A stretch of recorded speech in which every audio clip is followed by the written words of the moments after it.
I'm Hazel. It's Saturday today, which makes it time to sit down and catch up on the WoW news of the week, what I have been up to, and usually I answer some questions, but I am on the road this week, so I'm going to do a real quick recap, and then we will be back to our standard edition show next Saturday. This week, the Dragonflight Beta has officially begun. That means that it is generally feature complete, so more or less all of the systems and features that we're going to see in Dragonflight should be more or less on beta.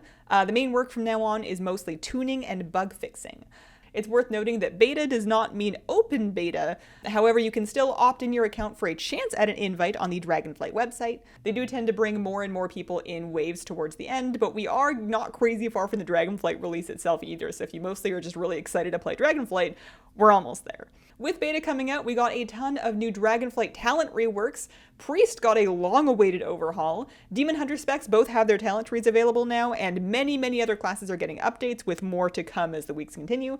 Wowhead has their talent calculator updated with the new beta talents, so you can click around those. And if you are in beta, they have character copies active now, so you can copy over your regular live server character and see what the Dragonflight systems look like on your main. We got a couple big Dragonflight news headlines that came with this update. One of them is the addition of talent loadout share.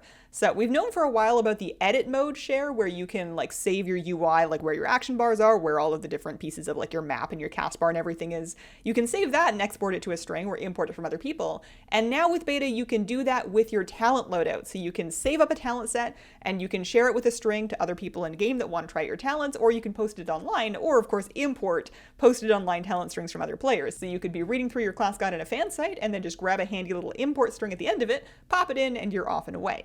I'm excited just because of how convenient that is, because usually once I get through a class guide, I just kind of want to try out the talents that they're recommending, and this way, especially with how many talent points there are to spend in a Dragonflight talent tree, you can just kind of be off and away, and then if you want to make any changes to your own taste, you're just wiggling around a point or two, as opposed to having to recreate the entire thing from scratch. We also got some more HUD changes in the new UI. Reportedly, I'm going to take a look at those when I get home.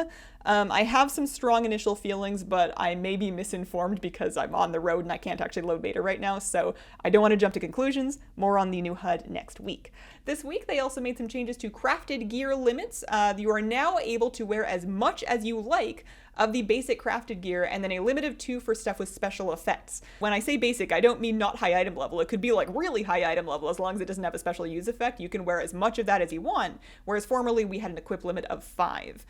The special effects is kind of special on use effects, or stuff that you added in with a special regent, like how right now we have, the extra flash duration, that kind of thing. Those pieces of gear you can wear 2 of, but for your regular, gear with stats on it, you can wear as much crafted stuff as you want, and one could, in theory, totally gear up their character through crafting in Dragonflight. Other things this week, we got news of a new arena map, the Nokud Proving Grounds. It does say Proving Grounds, but it's important to note this is not MOP-style Proving Grounds, it is an arena map. I have not yet gotten a chance to see it, but you can queue into it on beta via rated or solo shuffle, so there should be footage of it floating around out on the internet. Supposedly it has ramps, pillars, and a middle wall to break line of sight, which should be kind of fun. We have gotten a number of really standard issue basic pillar maps, which I do like those, but it seems like this one might be a love it or hate it kind of option, and that's always good just to keep things interesting. Speaking of PvP, there is a new PvP talent that will be available to all healers and ranged caster DPS in Dragonflight, and it's called Precognition. And what it does is if you are interrupted while you are not casting, you're going to get 15% haste and CC immunity for 4 seconds.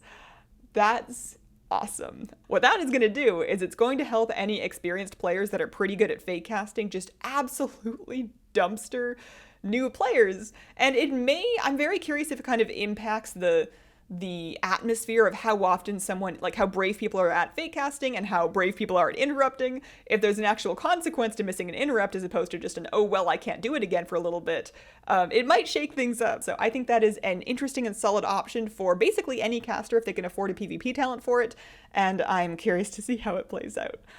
Earlier this week, Blizzard also released a paid deluxe edition for Wrath of the Lich King Classic, including a number of goodies. The most notable one in terms of my world would be the mount, because that is the only thing that also applies to retail WoW.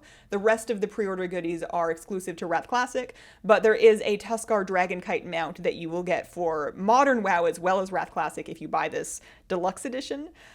I'm probably going to sit this one out. I sat the TBC one out as well because at that point, unless you're going to play the classic game, it's really just a very expensive shop mount. But if you were interested in Wrath Classic anyways, it comes with a bunch of other stuff. You can check that out online. It's worth remembering that you don't need to buy Wrath Classic. Any classic game is included with your regular WoW subscription.